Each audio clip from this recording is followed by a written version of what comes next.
Assalamualaikum warahmatullahi wabarakatuh. Perkenalkan, nama saya Ummahatul Mardiah, NIM 20410501077. Di sini saya akan menjelaskan tentang institusi keuangan publik. Yang pertama, yaitu definisi keuangan publik, di mana keuangan publik sendiri merupakan suatu kegiatan ekonomi yang penting untuk diperhatikan oleh pemerintah. Keuangan publik bertujuan untuk mengatur tentang penerimaan dan pengeluaran negara.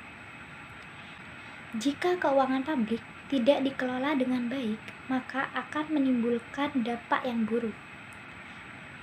Tetapi sebaliknya, jika keuangan publik dikelola dengan baik, maka akan memberikan dampak positif terhadap perekonomian negara.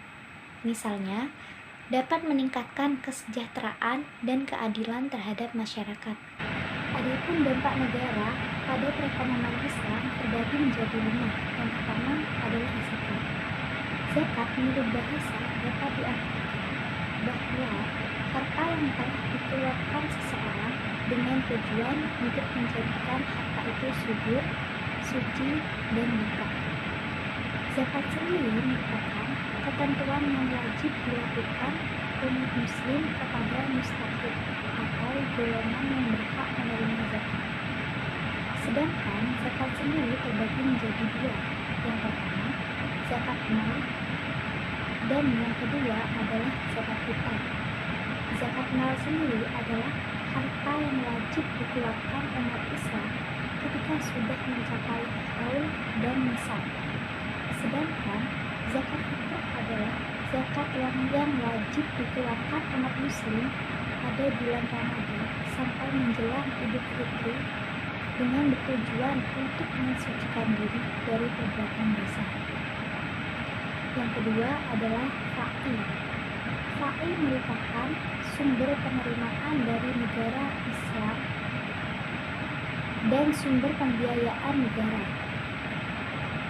Sedangkan harta fai digunakan untuk kepentingan pemerintahan dan kesejahteraan umat. Yang ketiga adalah ghanimah atau barang rampasan perang, yaitu merupakan kekayaan yang dirampas dari orang-orang non-Islam setelah perang usai. Kemudian Rasulullah SAW mengelola ghanimah tersebut sebagai sumber pendapatan untuk membantu umat Islam pada saat itu. Yang keempat adalah waraj. Waraj adalah pajak atas tanah atau hasil tanah, di mana para pengelola wilayah tersebut harus membayar kepada umat Islam. Dan yang kelima adalah jizyah. Pada masa Rasulullah, jizyah yaitu pajak kepala yang dibayarkan oleh orang non-muslim, khususnya ahli kitab, untuk jaminan perlindungan jiwa, properti, ibadah, dan bebas dari nilai-nilai. Dan yang terakhir, tidak wajib militer. Selanjutnya, ada sejarah keuangan publik Islam pada masa Rasulullah SAW.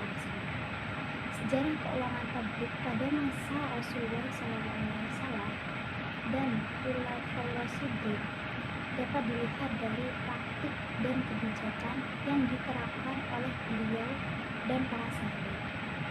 Mengenai keuangan publik pada masa Rasulullah SAW, yaitu ketika kedudukan beliau sebagai kepala negara. Dan yang terakhir, ada keuangan publik Islam pada masa Khulafaur Rasyidin. Yang pertama, pada masa Khalifah Abu Bakar As-Siddiq.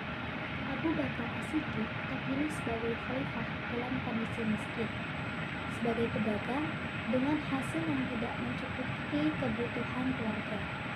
Sejak menjadi khalifah, kebutuhan keluarga Abu Bakar diurus dari Baitul Mal.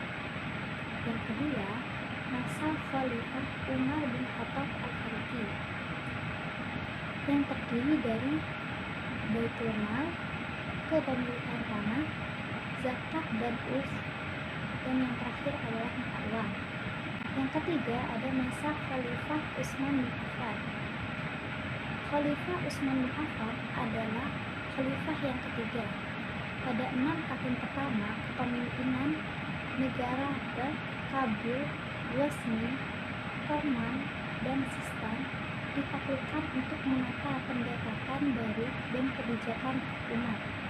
Tidak lama setelah negara-negara tersebut ditaklukkan, kemudian tindakan efektif diterapkan dalam rangka pengembangan sumber daya alam. Dan yang terakhir adalah masa kekhalifahan Ali bin Abi Thalib. Setelah meninggalnya Khalifah Utsman bin Affan, Ali terpilih sebagai khalifah dengan suara bulat. Dia menjadi khalifah selama 5 tahun. Kemudian Ali sangat sederhana dan dia sangat ketat dalam menjalankan keuangan negara. Gubernur lain dijebloskan ke penjara oleh khalifah dengan tuduhan